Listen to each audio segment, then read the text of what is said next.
Isang nakakagimbal na balitang ibinyag ni Kyrie at Bedranque tungkol sa muli maiitim na plano ni Pangulong Kuting Jr. at ilang mga politiko. Ayon sa kanilang mga pahayag, may mga tiwaling hakbang na ginagawa umano ang administrasyon para sa sariling kapakinabangan na posibleng makaapekto sa sambayan ng Pilipino. Sa kanilang isinuwalang pamanamayam, ibinahagi ni Kyrie at Bedranque na mayroon umanong mga plano ang administrasyon ni Kuting na nagsusulong ng interes ng iilang tao lamang at hindi para sa nakakarami. Kabilang dito ang mga umano'y transaksyon na posibleng magdulot ng malaking kapahamakan sa ekonomiya ng bansa. Idinagdag pa nila na may mga politiko na kasabwat sa mga planong ito na nagpapalala ng korupsyon at katiwalian ng hustisya sa pamahalaan. Bagamat hindi pa detalyadong inilahati ng Kyrie at Bedranque ang lahat ng kanilang mga natuklasan, nananawagan sila sa publiko na maging mapagmatsyag at kritikal sa mga hakbang ng kasalukuyang administrasyon.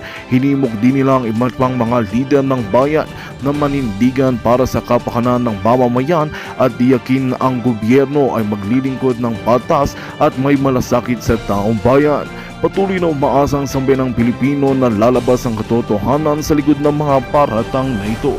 At yan nga ang balitang ating pagkakatutukan. Ngunit bagong lahat, siguraduhin mag-subscribe at hit ang notification bell para sa patuloy na pagtutok sa mga sulyap ng bagong balita sa tunay na boses ng masa.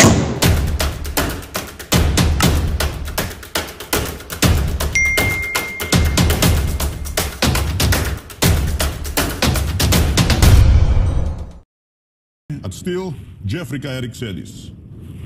Ayun. Pagbati po muna, Yusek. Yusek Ben, ikaw muna at bigyan mo ng solidarity message ngayong umaga ang ating mga kapatid sa Kingdom of Jesus Christ at ganoon na rin po ang ating sambayan ng Pilipino. Yusek Ben. Isang nakakalungkot na araw para sa sambayan ng Pilipino dahil sa mga pangyayari ngayon sa Davao, sa TOGC compound na hanggang ngayon kinukupkop ng mga baliw na ata na tao doon, mga pulis na sumusunod sa isang baliw na tao. Mga baliw! Na siyang namumuno sa atin ngayon. Hindi nirespeto ang ating batas. So, isang malungkot talaga ang mga araw na nagdaan mula nung nilusob ang QOGC compound. Katulad natin mga Pilipino, ang mga tao dyan, sana you will be under your sanity, huwag yung insanity. Alis na kayo dyan. Lalo na ang Presidente Bangag, umalis ka na sa pwesto mo. Nako. Kasi ikaw ang dahilan ngayon ng mga kaguluhan sa bansa. Alis sa pwesto. Malungkot na araw sa ating lahat. Ayun. Maraming salamat, Yusek. Frank, go ahead. Rintagan ko at kahapon po ay hindi ako nakasama kina Dr. Loren Badoy at sa team dito sa slot ng SMNI, sa slot ng Pilipinas Nating Mahal, sapagkat tayo po ay nakipagkaisa sa mga kabataan doon sa Bulacan na nagtitipon din, Brother Franco, at nalulungkot sila na may isang paaralan na sinasalakay at handang pasabugin ng tila nababaliw ng mga pulis na inutusan ni Marcos, ni Abalos, ni Marbil at ni Torre. Kahapon po ay kasama natin ang 500 mga kabataan doon sa Kolehiyo de San Gabriel sa San Jose del Monte, Bulacan, at ang ilan doon po ay tumutulong ang luha habang nakikita nila ang kaganapan dyan sa Davao City sa loob ng Kingdom of Jesus Christ. Mga kababayan, ito po ay aktual na mga footages na nakikita ninyo. Kaya itatanong natin kay Yusek Bedranque. Yusek Bedranque, no less than President Marcos Jr. ang hindi kumikilala ng utos ng korte. Kaya sinunod din ni Abalos na kanyang DLG Secretary at ganoon din po ni Marbil ang kanyang punong hepe ng pulis at ng kanilang berdugo na tirador sa Davao na si Torre. Hindi sila umalis sa kanilang pananalakay na iligal at pananakit at pagsira sa mga ari-arian ng pribadong compound ng isang established religious organization na Kingdom of Jesus Christ. At ang mga sibilyan, kabataan, kababaihan ay patuloy nilang dinadahas, tinatakot in spite of the order of the court na hindi ganyan ang pagsalbi ng warrant of arrest at may protection order na inilabas. Ano ang tawag mo nito sa kalagayan ito, Yusek Bedranque? Kay Rica Franco, ang isang baliw na Pangulo ay hindi talaga kumikilala sa isang lawful court order. Dahil tingin niya sa sarili niya, siya ang batas. Kababaliwan na yan. Baliw. Isang Baliw na kababaliwan na yan. presidente. He's obsessed of his Baliw power ko. na hindi naman napunta yan kung hindi tinulungan ng taong bayan na pumunta yan. Pero isa pala siyang baliw. Kasi drug addict. Nako, Ayun. adik, Drug addict. adikto. At may sakit sa kanyang katawan, sa kidney. Kaya Yes. araw-araw yan. So wala na yan sa katinuan. Makita natin yan sa kanyang mga pananalita. Walang makapagsabi na hindi baliw. Dahil klarong-klaro sa kanyang pananalita. Kaya nga, tingnan nyo ngayon ang nangyari. Nilusob at nilusob. Kahit court order, hindi nirespeto dahil bangag baliw. So taong bayan, hanggang lang dyan ba tayo na may baliw na pangulo? Katong mga pulis na nandyan, huwag ninyong patulan yung utos ng baliw. Kasi baliw nga eh. Oo.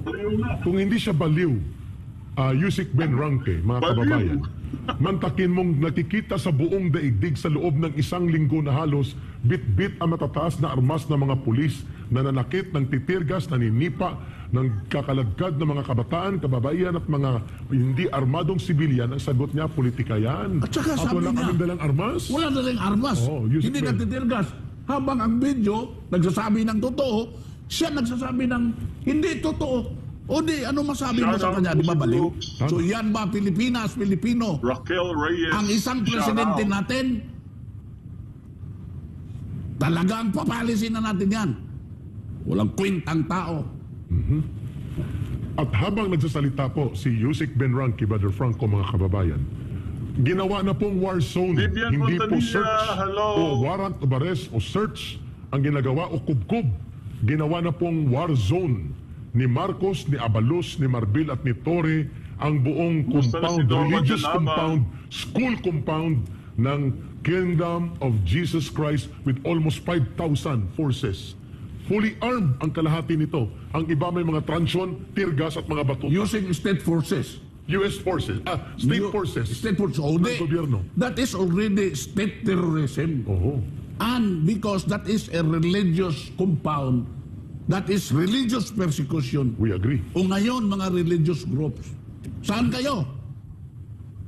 Wala ba kayong masasabi dito sa ginagawa? Pinipersecute Yes, ang isang religious organization?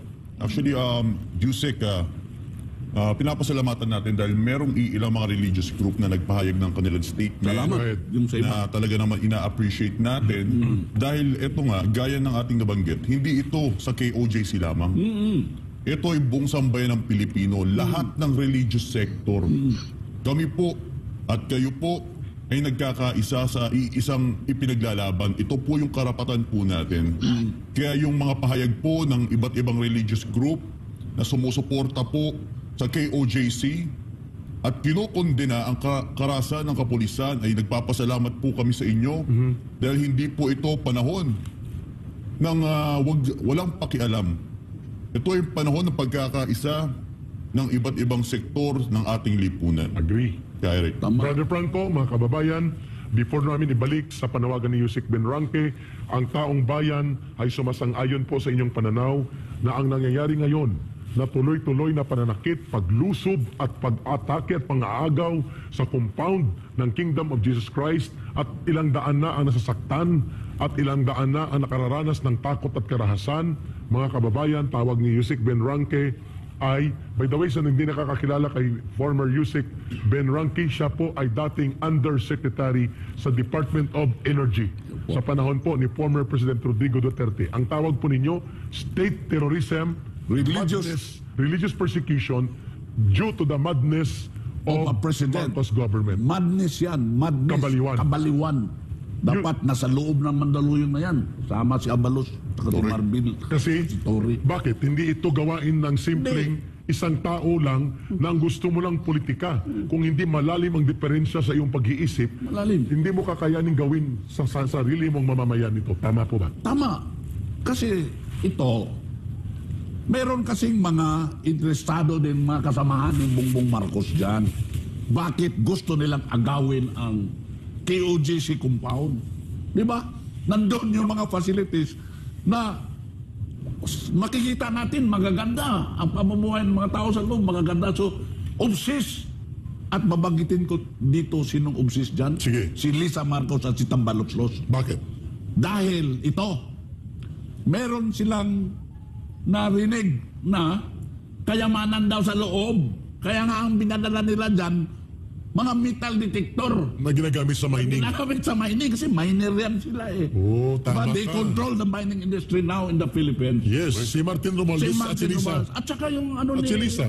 Uncle niya yung ambasador. Oh, si Babes Romualdez. Babes, di ba? Sa si US So Ambassador. they are obsessed with the wealth. At saka, palagay ko, ginagawa nila yan to justify din mga nakaw na yaman. Na hindi kami nagnakaw. Meron kami gold mine, di ba? Oo. Katulad nung nangyari sa ama ni Bongbong Marcos, na sabi, treasure hunter, di ba? So, nagkaroon ng kayamanan. So they are obsessed with that area. You're saying now, today's interview namin ni Brother Franco sa iyo, na malinaw na lagpas pa Lagpas. sa warrant of arrest na Lagpas gimmick, pa sa warrant of- interesado ang Marcos government, lalo na si Lisa, si Martin Romualdez at si Bongbong Marcos na i-take over ng illegal ang property na ito. Kaya gumagamit sila ng iba pang pamamaraan para ma-justify ang kanilang pagkumpiska sa Baka property. magpa-issue pa sila ng coordinate warrant dahil search warrant dahil baka may mga tinatanim na diyan ng mga kontrabando na pwede nilang irason Uy, na andito na yung search warrant. Di ba?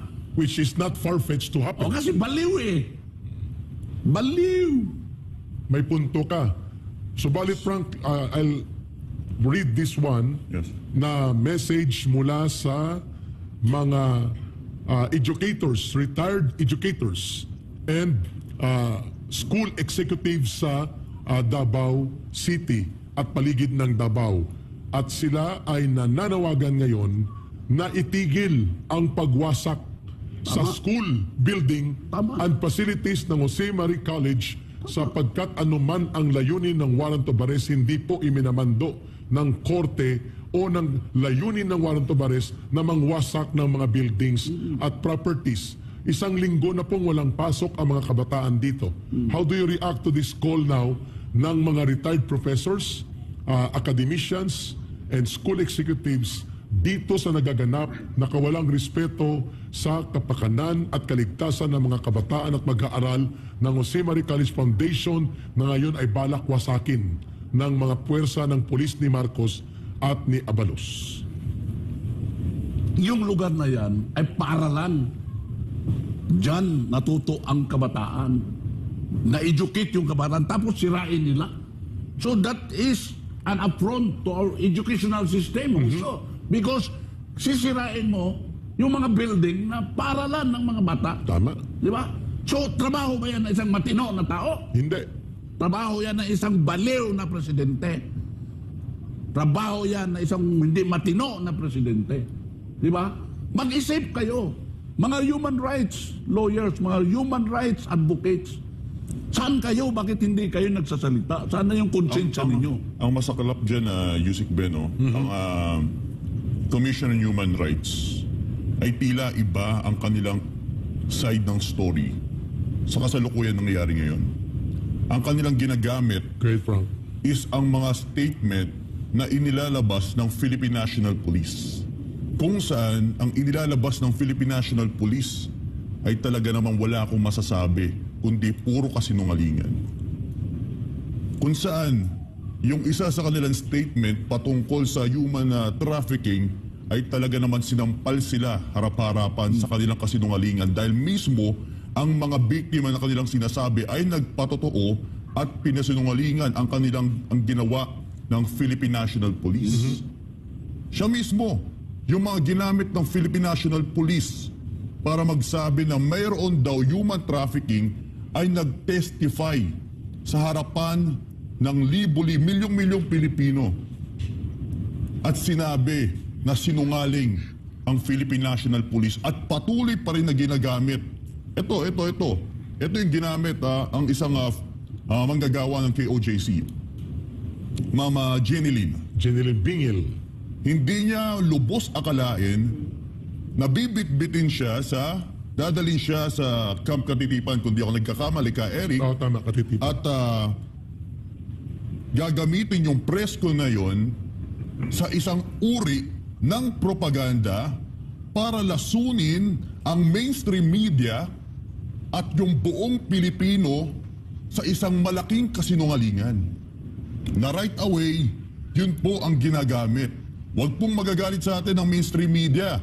Gaya nga po ng binanggit ni Attorney Israelito Torion, dahil pwede po kayong kumuha ng dalawang side ng story. Kung gusto nyong ipagtanggol ang kabila, at kung gusto nyo rin pong ipagtanggol, left both sides. Sana po pinakinggan nyo po mismo yung taong nabiktima ng kapulisan. Hindi human trafficking ang nabiktima dito. Ang nabiktima pala is yung PNP. Yes, kasi pinilit nilang magsinungaling ang magnanay. Yun ang binabanggit Yun. ni Brother Franco. Sinungaling. Ang tawag namin ni Brother Franco, Yusek Ben, tanim testigo, Tanim tanim testigo. kaso. Para lamang mapalawak ang kanilang layunin na kubkubin at agawin Kubkubin at ang agawin. compound ng Kingdom of Jesus Christ. Yan ang obsesyon. So ano ang nakikita mo ngayon, maliban doon sa kabaliwan ng pananakit nila, yung binanggit ni Brother Franco, na inilabas na ni Atty. Torion, ay nag-i-insist pa rin na lumabas na itong mga sinasabing ginamit ng Police, Brother Franco, nag-i-insist si Abalos na may human trafficking pa rin at ang Department of Justice. Right, Yusek Ben. Kabaliwan. Kabaliwan, talagang kabaliwan. Gumagawa ng mga istorya na hindi patas, di ba? Wala silang pag-iisip na matino. Correct. Kasi ngayon, di ba pwede naman na bawiin ng mainstream media. Lahat sila, bawiin nila na sila po'y nagkamali. Dahil isang sabihin nila, sorry po, mali po ang information na aming natanggap mula sa Philippine National Police. Rectify nila Mula yun. kay Marbil. They have to rectify it. Yes. Pwede man sila ngayon, ilabas po nila. Kasi nilalabas nila sa mainstream media, may cut video mula kay Carlo Catiel na binabanata niya about mainstream media. Ngayon po, ilabas nyo po. Ba't yun lang po yung cut video ninyo? Bakit hindi po ninyo patunayan na kayo po'y nagkamali? Opo. At ilabas nyo po ang both sides ng story para mas mapalinaw po namin at pasasalamatan po namin kayo at sasaluduan po namin kayo na kayo po'y sumusunod sa inyong mandato as a fair journalism. Diba, Yusek Ben? Tama yun. Kaya nga media fear. Di ba? Fearless. Fear. Ganon ang media. Yeah, fair and Ba't sila natatakot magsabi ng totoo? Baka ibang media sila, developmental, ano ba yun? Envelopmental, whatever envelopmental, pardon my word. Pero, it's time. Media, lahat tayo sa Pilipinas, gawin naman nating matino ang trabaho natin. Kasi iisang bansa tayo, iisang bayan, isang lahi, Pilipino tayo. Sa puso at diwa, bakit ganyan kayo? Nag-traidor kayo sa mga kapwa nating tao? Ang pinakamasaklap dito, ka Eric, no? Umabot na to sa international level. Yes. Ang kanilang propaganda, even the Philippine National Police, na tayo yung pinagmumukhang masama. Ang KOJC, si Pastor, ito ang isipin mo, just for one person, okay, na-accuse lang. And you are going to bring the whole entire Philippine National Police to that one particular compound. Is there anyone dumb enough for them to understand what's happening? Like even an iota of understanding that you can use of what's happening, man, you will never ever believe this kind of propaganda that the Philippine National Police is using right now. Yes. At ito ngayon ay nagkakaroon, Yusek Ben Ranke, ng pangbansang hakbang at international effort ang gobyerno ni Marcos at ng kanyang mga bayaran na mga operators sa media at PR operation para gawing lehitimo ang kanilang state criminality and terrorism, ginagamit na nilang international platform. Ano ngayon gusto mong ipaabot sa taong bayan sa kaganapan na gusto nilang ipintura ang muka ng Kingdom of Jesus Christ na siyang mga kriminal, mga lumalabag sa batas, pero samantalang kitang-kita sa live feed ng mga live stream ang karahasan ng Estado, ang kabirduguhan ni Marcos at ang kanilang paggamit ng mga pulis laban sa sibilyan, kababaihan at kabataan, and yet ang lumalabas sa mainstream corporate media at international media na ginagamit nila ay sila pa ang nabibiktima ng karahasan ng grupo ng Kingdom of Jesus Christ. Ano po ang gusto niyong mensahe ngayon sa taong bayan? Ito lang, una, ang kabaliwan yan ito. Si pastor, suspect pa lang yun. Kasi itatrial pa, di ba? Pero meron dyan nakaupo sa Kongreso. Sino yon? Convicted na Ang kriminal na si Franz Castro. Bakit hindi yan ang lusobin ng 3,000 na pulis at ikulong? At pati si Satoru Campo. Pati si Satoru Campo. So, ulitin natin ang pangalan. Si Congresswoman Franz Castro, na recruiter ng mga kabataan at Human NPA, rights trafficking. at sponsor ng teroristang grupo, andyan. nakaupo ng kongresista. O di kabaliwan yan. Kabaliwan. Yun ang sinabi kong kabaliwan. Baligtad eh. Yung tao, suspect pa lang. Should be tried muna. Yes. Because he's presumed to be innocent according to our Constitution. Yes. Pero bakit siya ang inuusig ng mga Ayan, puwersa? Di ba yan? Dapat yan ang ikulong. Yes. Dahil convicted na yan. O ano ngayon? Tama. Di ba kabaliwan din sila? Valid question. Tama valid yan, point tama yan. ang raise po ninyo. Di ba? At kung bastusin nila ang Vice Presidente bastusin nila ang nitong kriminal na si Franz Castro na convicted na, Convicted. ay aba, walang sumasaway at sumisita sa kanya. At malinaw po na ito sila ang tunay na kriminal at tagapagwasak ng bansa, hindi si Pastor Kibuloy, hindi ang Kingdom of Jesus Christ, and yet 5,000 pulis na po at may army pa na i-deploy. Ngayong araw sa Davao Compound, para kubkubin at agawin ng buong property ng religious compound ng Kingdom of Jesus Christ, ipasaradong eskwelahan, bombahin ang katedral. Tama ang binabanggit ni... Yes, bubombahin nilang katedral. Talagang buang na talaga, madness na wala nang laman ang utak nila. Nabuang na. Ang masaklap pa dyan, Ka-Eric, no? Yes, meron din tayo, hindi po sana totoo na even up to the level na ang Armed Force of the Philippines, ang iilang kanilang mga tauhan ay balak din gamitin ng pamahalaan. Nagpalabas ng statement yata, Frank, kaya i-check namin lumabas sa news ngayong umaga, si Lieutenant General Bergante ng Eastern Mindanao Command, they're sending 3 companies of soldiers to augment in the law enforcement daw. Bakit sila May mga mag-augment? snipers na sa loob ng compound. Bakit ginawa nila yun? Wala namang mga armed group inside. Correct. May mga snipers deployed ngayon sa loob ng compound ng Kingdom of Diyos Jesus ko Christ. santo, ano bang nasa isip ninyo? Unarmed civilians is a religious organization. Papasukin na ng mga armado. Tapos, magising sa umaga si Bangag President, sabihin, wala naman, wala. Politika lang daw ito. Politika lang na ito. Ano ba? Taong bayan. Konsensya naman. We call upon your Go. deep conscience. Magsalita naman kayo. Hindi ba natin pwedeng tutulan itong mga ginagawa ng isang presidente? Kaya nga kami nananawagan na Marcos alis dyan. Layas na. Layas na. Dahil sa kanyang kabaliwan, walang wastong pag-iisip. Yung utak niya ay nasisira na ng cocaine. Yeah. Kahit ano bang denial niya, maraming lumalabas sa mga videos na talagang nagpatotoo na hindi na Addictos. siya matinong tao. Addict talaga. Addict talaga. Oo, at ang addict ay nasa rehabilitation o sa kulungan. Kulungan, i-rehab mo na yan. Kung ayaw ninyo palisin, okay, lend mo na. I-rehab mo na. Balik lang kung matino na. At mayroon tayong batas na nagsasabi Dangerous Drugs Act. na Batas. at pwedeng mag-take over ang Vice Presidente in temporary capacity or in regular capacity. Correct. At anong ginawa ng Pwede. Supreme Court? Kaya nga balik-balikan ko yung mga sinasabi ko dito. Supreme Court, bakit kayo tahimik? Congress, bakit kayo hindi nagsasalita ng totoo? Yung mga executive department, bakit hindi ninyo sabihin sa Presidente, Hops, Mr. President, Mali ito. mali ito, Illegal hold ito. muna, illegal ito ang tama. Ano ka muna, live ka muna, ipaubayan natin sa Vice President according to the constitutional mandate. May punto ka. Di ba? Bakit hindi nyo gawin yun? Hindi, wala nang wastong pag-isip ang Presidente natin. Frank, tingnan mo mga kababayan, in very simple sense ng lohika, ang gumagawa ng batas sa ating demokrasya at sa iba pang demokrasya kagaya sa Pilipinas na tinatawag na Republican Democracy, Legislative, Congress, Senado. Ang nagpapatupad ng batas, Executive Branch, Presidente, down. Ang nag-i-interpret kung tama ang batas at ito ba ay tamang batas, Korte. Ngayon, si Marcos, hindi kinikilala ang Korte.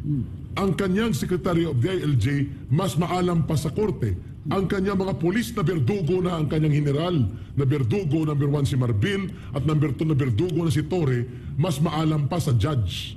At hindi naman sila abogado at hindi rin sila pwede mag-interpret ng batas, sila na ngayon ang nag-interpret ng order ng korte. Yusik Ben, anong tawag mo dyan? Kaya nga, balik-balikan ko yung kabaliwan. Pero ito lang masasabi ko. Ang kabinet ni Marcos, sa palagay ko may mga matitino pa dyan. Mayroon pa. Mayroon naman. Mayroon pa. Dapat, sa nakikita nila ngayon kay Presidente, na mayroon ng serious illness, na wala na sa wastong pag-iisip, is-certify nila yun sa Congress, na wala na sa wastong pag-iisip ang ating Presidente. Valid call. Valid. Correct. Valid call. Nakikita na yan eh. Nakikita na yan. Yung kanyang mga aksyon, yung kanyang mga pananalita, Yung pahayag niya. niya, klarong-klaro na talaga. Wala sa Na she's katinuan. in the state of walang katinuan. Correct. Diba? Pero ang masaklap lang dito ka, Eric, no? Even the Department of National Defense Secretary, na siya ang may siya kailangan mamagitan dito. Yeah. He's a National Defense Secretary. He knows his job. And kung ano nangyayari ngayon sa KOJC compound, hindi ba issue yan? At nakatutok lang kayo sa isang bangka doon sa West Philippine Sea na patuloy lang na water cannon. Wala na nga water cannon ngayon eh. Dapat kayo nakatutok sa wala naman dapat pag-awayan. Eh yung mismong bansa na nangyayari ngayon, mismong mga Pilipino, pinapatay, hinaharas ng kapulisan. Ikaw ang National Defense Secretary. Hindi po ba ninyo gampanin ang bawat taong nasasaktan? Especially relihiyoso po to, hindi terorista. Eh yun nasa West Philippine Sea na tinututukan nyo doon. Tapos gawa kayo ng statement after statement after statement of what's happening there. Gusto nyo makakita na naaapi? Kasi naghahanap sila ng mga nasasaktan eh. Binobomba ng tubig, nababasa ng tubig. Okay, magagawa kayo statement, nabasa ng tubig eh. Binomba ng, sabihin natin, binomba ng China, water cannon. O sige, nabasa ng tubig. Sabihin na, tapos nagpadala pa kayo ng iilang piraso ng mga Navy, is that Navy? SOG at nila yun. Nagpadala kayo doon, iilan yun. Pero yung statement nyo, talaga naman na halos gusto nyo kunin ang buong atensyon ng Pilipino at mag-go against sa China. Hindi nyo po ba nakikita yung sarili nyong bansa? Tanggalin nyo yung mata nyo sa China, tutukan nyo po yung sarili nyong bansa. First, national issue po tayo, national defense ka. Opo. Di ba, Yusek? Tama yun. National Defense Secretary, Ibo Chodoro. Sabihin ko sa inyo, wala sa WPS, West Philippine Sea, ang national security threat natin. Agree ako dyan. Nandoon sa white powder Substance. Involving the president. involving the president. He is always the threat of our national security. Kasi kung ang presidente hindi matino ang pag-iisip, anong epekto sa kanyang bilang commander-in-chief? Tsaka, di ba? Bakit hindi mo sabihan Bilang defense secretary. bilang defense secretary Saan with the mapadala concurrence test of all the cabinet? Mr. President, it's time. Step down. Step